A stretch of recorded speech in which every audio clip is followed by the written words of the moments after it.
decided I want to go on a personal journey to the Hare Krishna temple in Watford. Everyone's always got questions about the temple, and everyone's always wondering whether they're like some random cult or they're just a bunch of people dancing around on the street. I've just arrived at the Hare Krishna temple in Watford.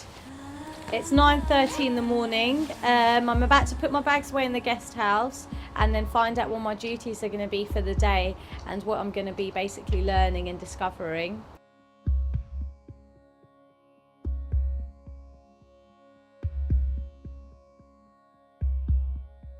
Right now, which I think is probably obvious, and if it isn't, I'm actually just clearing down the table and just making sure that all the stuff is off the table. I'm sure that this is going to please my mum at home, and thinking I'm actually doing something constructive.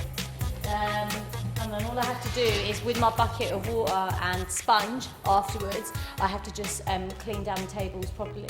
So that's pretty much my duties today.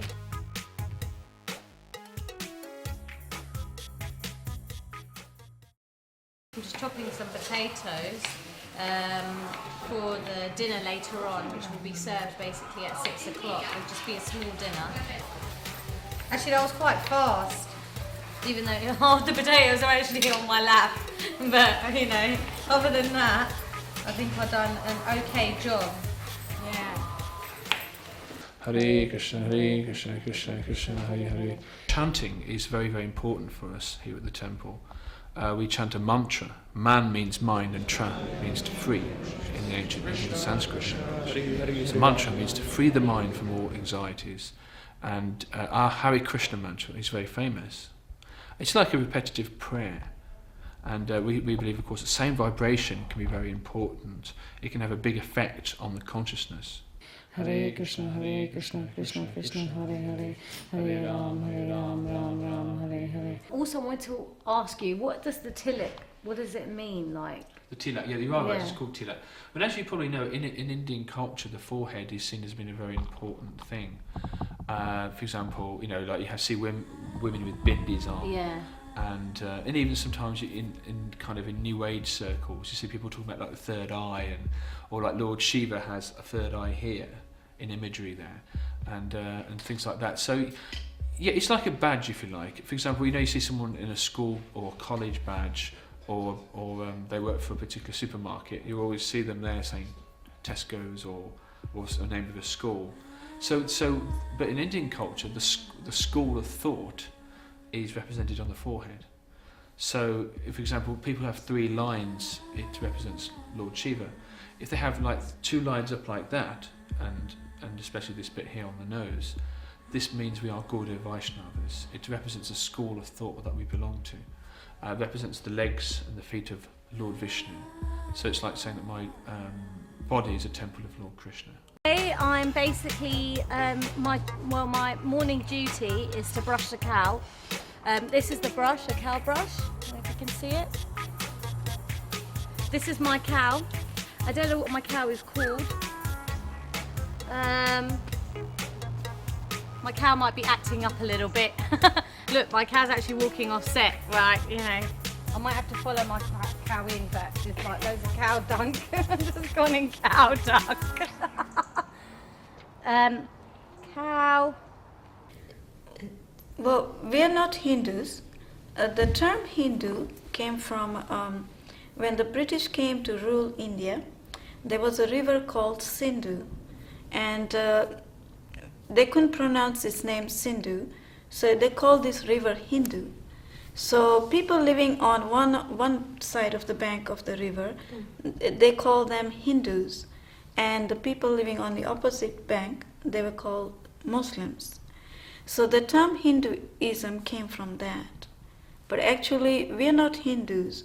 We follow the Vedas. Vedas means knowledge, and Vedas has all the theistic science, all the knowledge that one needs to know about the Lord. And they're very, very vast. There are volumes and volumes and volumes of them. And the Vedas have been followed for millions and billions of years. Yeah? So these are the oldest scriptures in the world.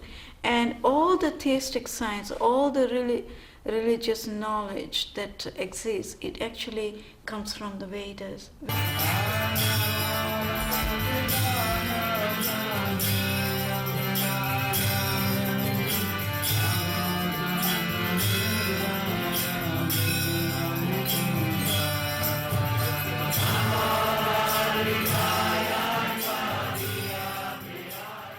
I'm with Prayojana, and basically I was going to ask you a couple of questions. What is your actual duties in the temple?